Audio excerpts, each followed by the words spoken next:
ফয়সাল দীর্ঘদিন পরে তো ক্ষমতায় আসলো। 5 বছর বিরোধী দল ছিল, 2 বছর তত্ত্বাবধায়ক সরকার ছিল।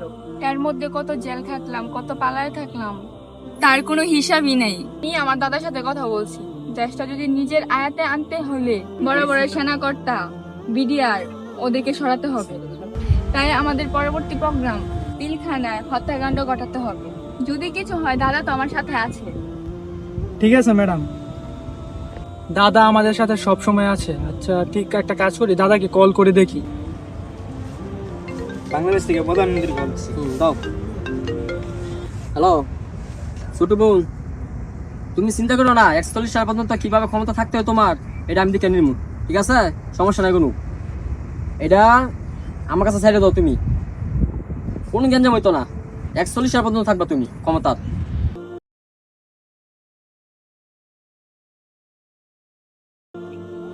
ম্যাডাম কাজ তো হয়ে গেছে, হত্যাকাণ্ড যা ঘটানো হয়ে গেছে, কিন্তু এর মাঝে যে জাহাঙ্গীর আলমের তদন্ত কমিটিটা আছে, এগুলো তুমি বেশি ঝামেলা করতেছে। আমি দেখতেছি। আচ্ছা, আমি জাহাঙ্গীর আলমকে কল দিতেছি। আচ্ছা, তুমি যাও।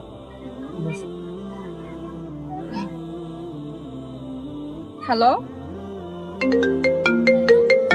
সালামু আলাইকুম ম্যাডাম। ওয়ালাইকুম আসসালাম। জাহাঙ্গীর আলম ভাই, আপনি কি শুরু করছেন? আপনার জন্য কি দেশটা উন্নয়ন করতে পারবো না? আপনি কি সরকারের আন্ডারে কাজ করতে চান, না এর থেকে বড় কোনো পথ নিতে চান? ম্যাডাম যে কাজটা করছেন এই কাজটা ঠিক হয় নাই। আপনি দেশের কি উন্নয়ন করবেন, আমার কি প্রমোশন দিবেন? আমি এই হত্যাকাণ্ডের সুস্থ বিচার চাই। আচ্ছা, তাহলে আমি এই বিষয়টা দেখতেছি। বাংলাদেশ থেকে কল দিছি। হ্যালো, দাদা, জাহাঙ্গীর আলমের তদন্ত কমিটি।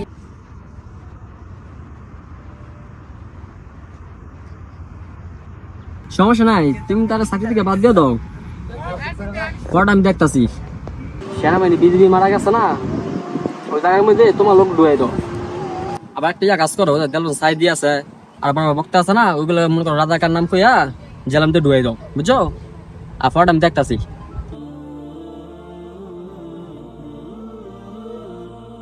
ম্যাডাম আবারও তো আন্দোলন শুরু হয়ে গেছে, এবার আন্দোলন শুরু করছে বিভিন্ন টোকাই ও মৌলবীরা।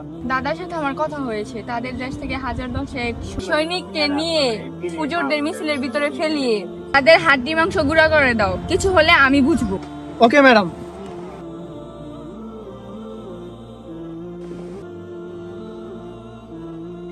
চাকরি কি মুক্তিযোদ্ধার সন্তানরা পাবে না, তাহলে কি রাজাকাররা সন্তানরা পাবে? ম্যাডাম ছাত্ররা তো এবার কোঠা আন্দোলন শুরু করেছে। ব্যাপার না, এসে বড় বড় আন্দোলন এক রাতেই নিমেষ করে দিয়েছি। এটা তো সাধারণ আন্দোলনই, এসে বড় বড় আন্দোলনই শেষ করে দিয়েছি।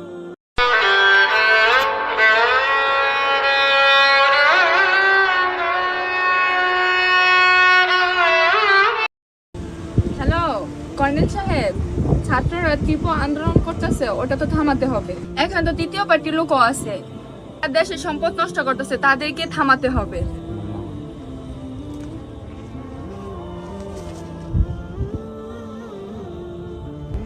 হ্যালো আইজি সাহেব, ছাত্ররা যে সব আন্দোলন শুরু করছে, এটা কিভাবে থামানো যাইব? ওরা যদি সুষ্ঠুভাবে কথা না শুনে, প্রয়োজন হলে গুলি করেন। আর নয়তো আপনারও পথ থাকবে না, আমারও পথ থাকবে না।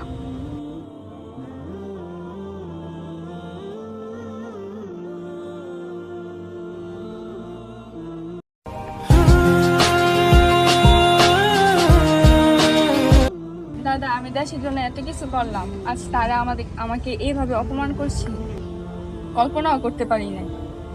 হায় রে কারিমা, আমি যে শুধু আমার রাজনৈতিক উদ্দেশ্য হাসিলের জন্য এই 17 বছর ধরে ব্যবহার করেছি। তোর মতো এমন পাঁচাটা গোলাম আমি কি আর বানাতে পারবো? ঠিক আছে, তোকে আবার ক্ষমতায় বসানোর জন্য আমার যা যা করতে হয় আমি তা করবো। বুলেট, এদিকে আসো।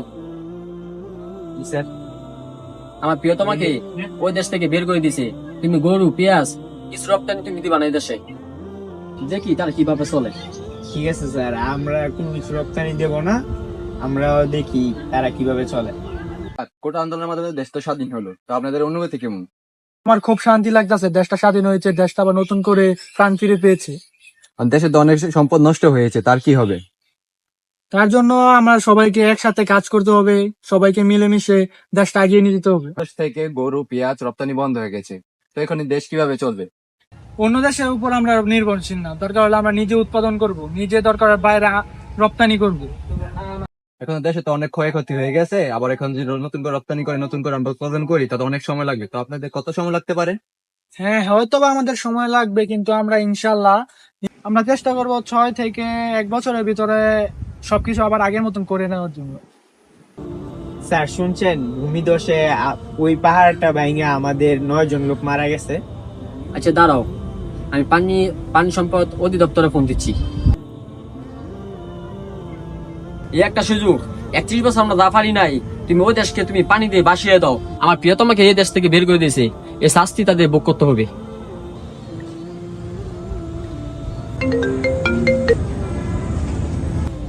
আসসালামু আলাইকুম, আমি বাংলাদেশ থেকে বলতেছি। হ্যাঁ, আমি বাংলাদেশের প্রধান উপদেষ্টা। আপনারা যে কাজটা করছেন সেটা তো ঠিক হয় নাই। আপনারা যে পানি ছাড়বেন সেটা তো আমাদেরকে আগে জানানোর দরকার ছিল। এটা কি আন্তর্জাতিক আইন ভঙ্গ করা হয়েছে না? আমি তো পানি ইচ্ছা করে ছাড়ি নাই, আমার জনগণ বাঁচার জন্য আমি পানি ছেড়ে দিছি। আচ্ছা যাক, সাইডে দিয়েছেন, এখন আপনাদের কিছু বলবো না, আপনারা আমাদের বন্ধু দেশ। আপনারা এক কাজ করেন, আপনাদের 48 ঘন্টা সময় দিলাম। 48 ঘন্টার ভিতরে যদি এই পানি বন্ধ না করেন তাহলে আপনাদের বাঁধের সামনে আমরা আরো শক্ত করে বাঁধ নির্মাণ করব। আপনাদের পানিতে আপনাদেরকে চুবিয়ে মারবো। আপনাদের 48 ঘন্টা সময় দিলাম, আপনারা কি করবেন ভেবে দেখেন। হয় আপনাদের পানিতে আপনারা চুবিয়ে মরবেন, নয়তো আমাদেরকে শান্তিতে বসবাস করতে দিবেন। আমরা চাই না পার্শ্ববর্তী দেশের সাথে বিশৃঙ্খলা করার জন্য। আসসালামু আলাইকুম। স্যার, শুনলাম ওই দেশ থেকে পানি ছেড়ে দিছে ওদের জনগণকে বাঁচানোর জন্য, আপনি কি বলেন? কি বলবো, ওরা যদি ওদের জনগণকে বাঁচানোর জন্য এই পানি ছাড়তো অবশ্যই আমাদেরকে পূর্ববার্তা দিত। কমসে কম একদিন আগে হলে বলতে পারতো, বা 2 ঘন্টা আগে হলে বলতে পারতো।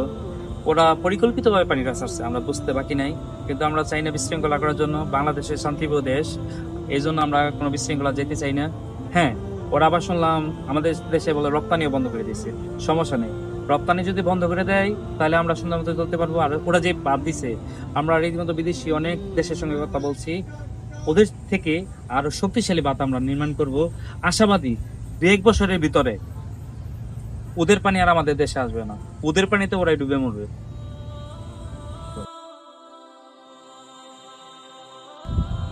হ্যালো দাদা, হ্যালো, মানে ফেজের ইয়া তো অফ করে থুইছেন, অনেক তো গরম ফেজ ফস্ট আছে অনেক, কি করবেন?